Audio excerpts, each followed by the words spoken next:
Hello, welcome to my channel. I've had some technical difficulties this week, and so I managed to do a video but not get it up on YouTube.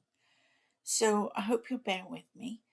I learned to use OneDrive, and so that has helped a lot, I've got to say. I started off with 3 canvases that I had previously used, and I gessoed them. I've got my usual palette: titanium white, primary yellow, raw sienna, raw umber, French ultramarine, blue, sap green, and alizarin crimson. And I'm going to do 3 quick sketches. In actual fact, it took me just about an hour to do these 3, about 20 minutes each one. And I did 3 different types. This first one, I used regular paint, acrylic paint, and the second one I added paste to it. The third one actually was an ordinary distance one. I wanted to show you how to get distance into a painting.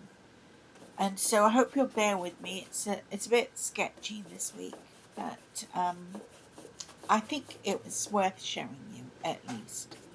So let's see what we do.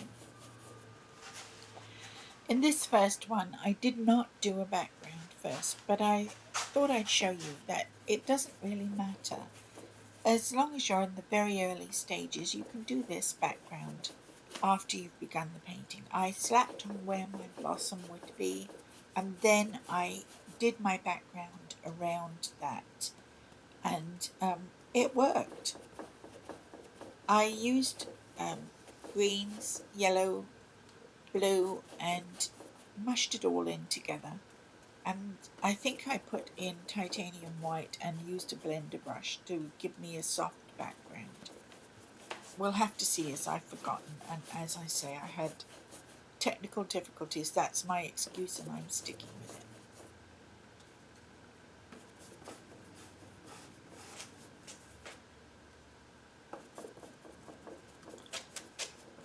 Here's my titanium white, and I put it on with a crisscross motion over all the background edges. And then I go in with a blender brush. I buy them from the dollar store. They are for makeup, but they blend paint just as well. They've got nice fluffy tops, and they're cheap. You can buy several of them, so you've always got one that's dry and fluffy.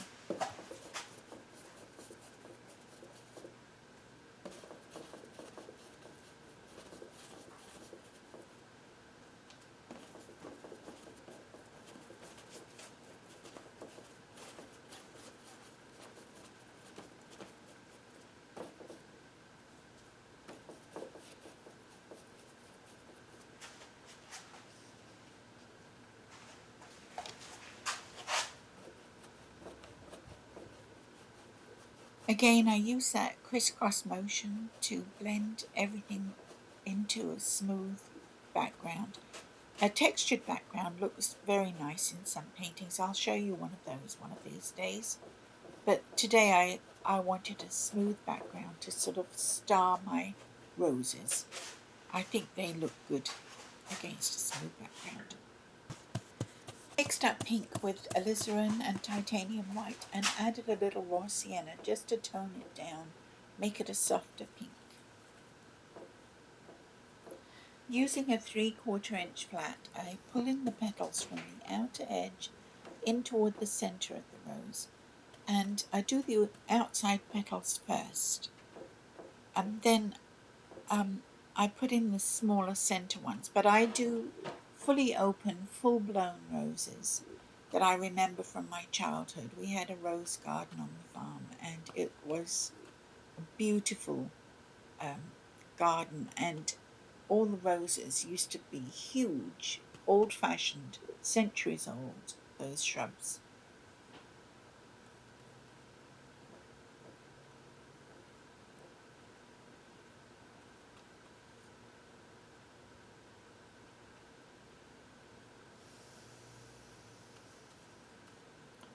I usually do the leaves first. This is a very quick sketch, and I didn't do it in any special order.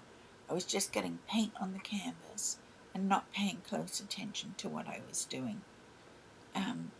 So I don't want you to follow this as an example. I think I've done better roses that you can watch.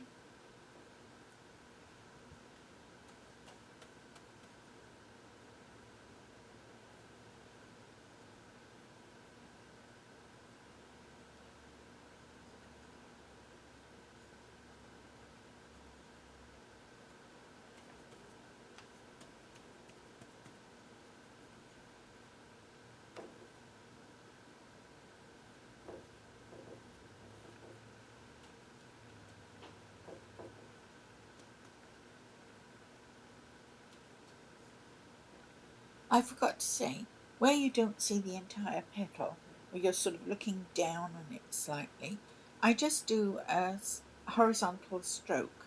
I don't put the full shape of the petal in, just the top of the petal.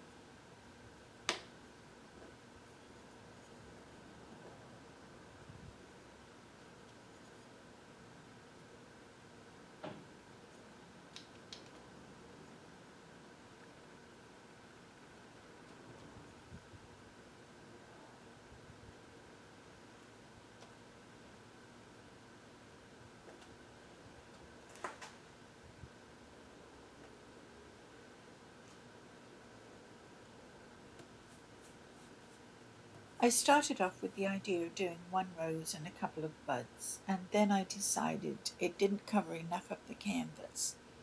And so I put in two more roses, slightly different colours, just to show you how.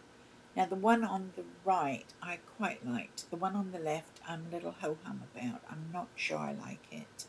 I don't think I got the colour right.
I had difficulty with this lower rose. I didn't put in the base shape for starters, and then I couldn't make up my mind which way it was facing.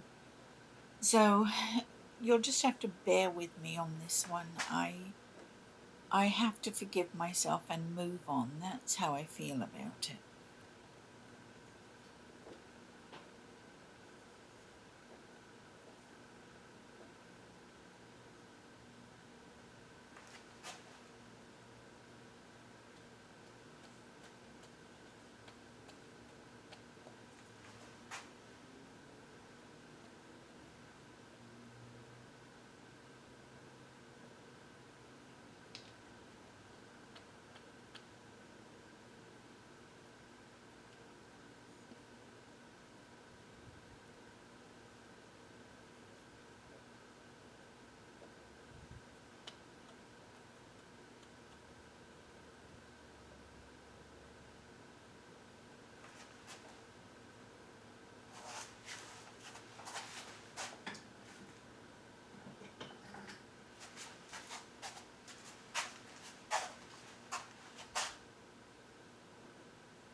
I used two colours for the stamens. I put in raw sienna first and just sort of dotted it in with the end of my brush.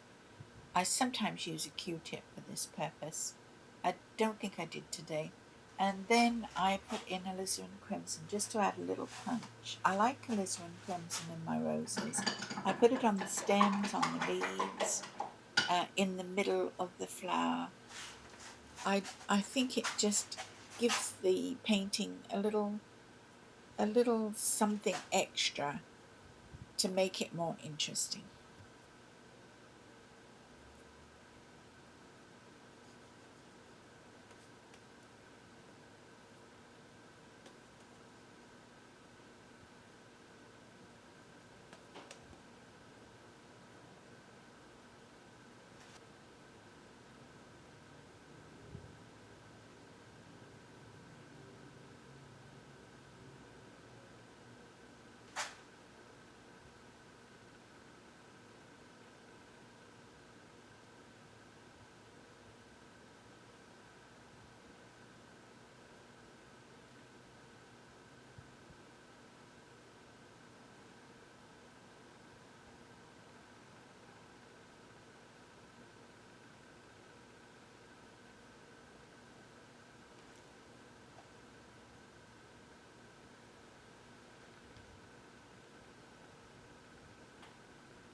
I think it's important to put in things like thorns, and I usually do it with alizarin crimson.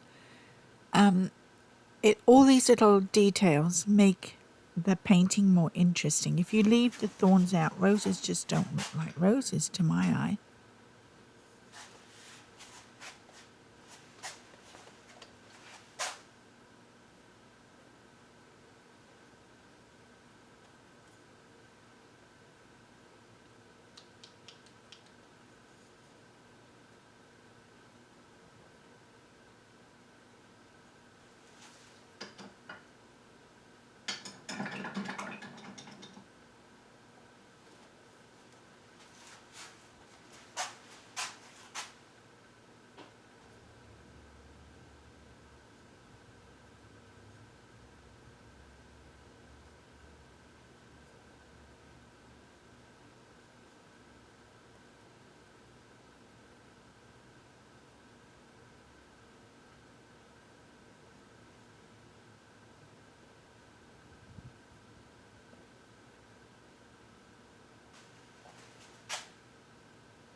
I suddenly realised I hadn't put the sepals on the buds, and there are usually 5 to each bud, and I like to do them very lightly and sort of wiggly.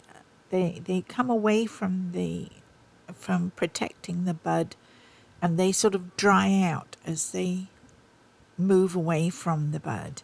So I like to get that look on them if I can. So I generally use a liner brush and sort of wiggle my brush away from the center bud, if that makes any sense.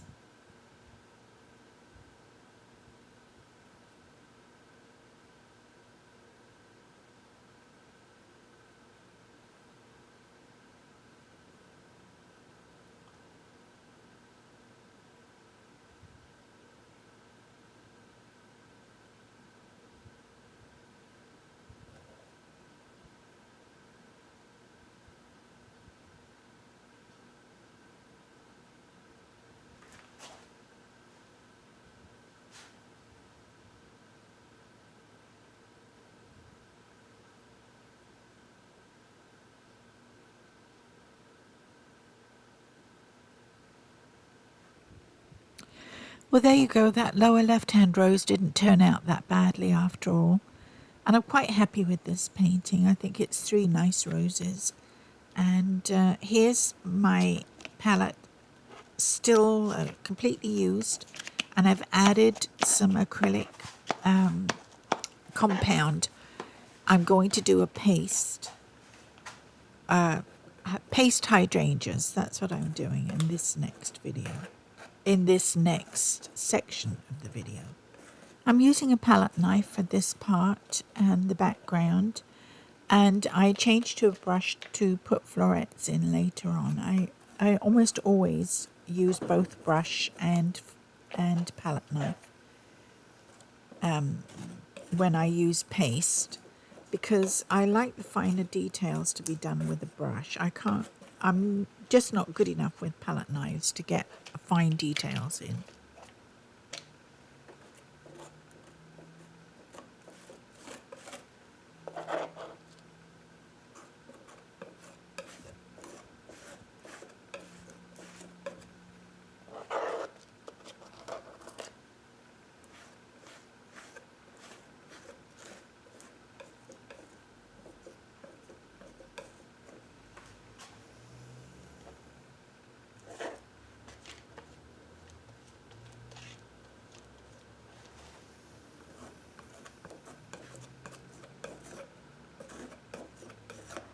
I'm putting a yellow hydrangea in, and I'm not sure if there is such a thing as a yellow hydrangea.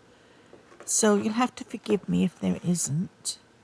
But I thought it would make the picture a little more lively.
I like working with paste. It's sort of luscious and thick, and I'm not sure what the word is to describe it, but it just feels full and like I'm up to my elbows in paint.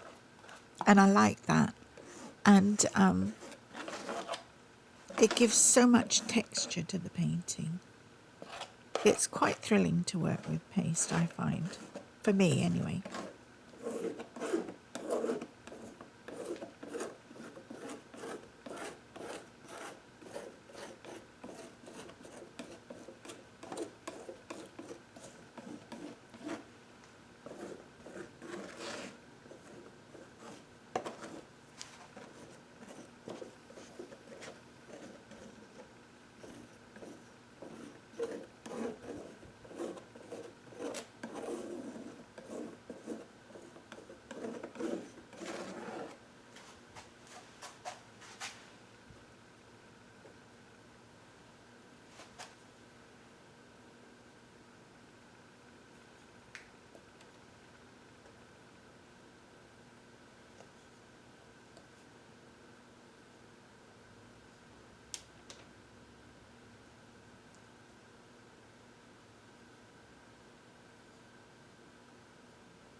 Here I think I'm using a filbert brush, which is a flat brush with a rounded top, and I'm putting in petal shapes. I usually do that before I put in the actual 4-petaled florets, and I only put in a few florets, but I've got all these petal shapes over the flower head, so you don't notice that there's only 3 or 4 florets on each flower, on each blossom.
I'm using a Q-tip to put the centers in on the florets.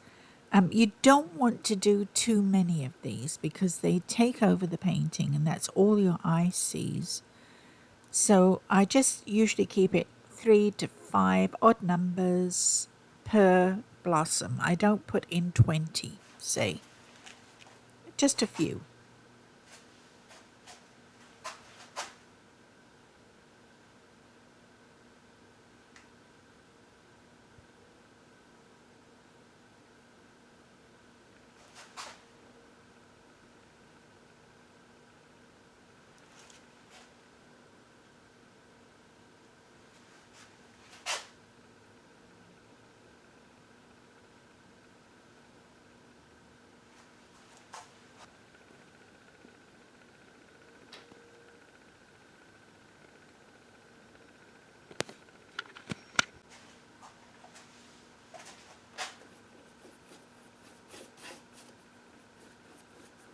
I'm doing something completely different on this one, a seascape, much quicker to do, and just a simple little sketch just to show you can do something in 15 minutes. So I hope you enjoy it, and think kindly of me because it's an okay sketch. I kind of like the finished picture. I wasn't too keen on the waves, and I feel the horizon line could have been a bit straighter at the edge. But overall, it's not a bad little sketch.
To get this sand color, I mixed primary yellow with raw sienna and titanium white. But another color that you can use, which is good for sand and sunlight, is Naples yellow, if you can find it. It's a very good color for that.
I want to put in some weedy bits in the foreground, so I use a fan brush for this.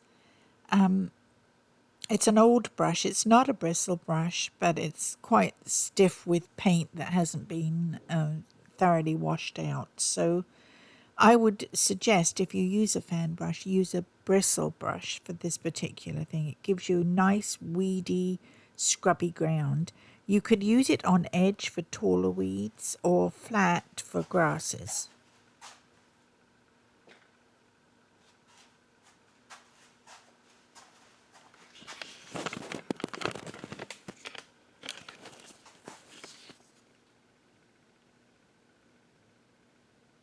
Well, that's it for my 3 quick sketches. It took me 34 minutes. I did cut out all the bits where I wandered around wondering about things and just staring at the painting or looking for paint and brushes. Other than that, you got the whole thing. So I hope you enjoyed it. Please like if you did and subscribe. That helps my channel grow, and I'd really appreciate it if you could do that. And thank you to everyone who's already done that. I so appreciate your helping me that way. And I'll see you next time. I'll try and make up my mind about what to paint and just do one big painting, I think, because I got some 11 by 14 canvases. So it'll be a bit bigger next time. Not necessarily better. I'm not promising anything. So see you later. Bye for now.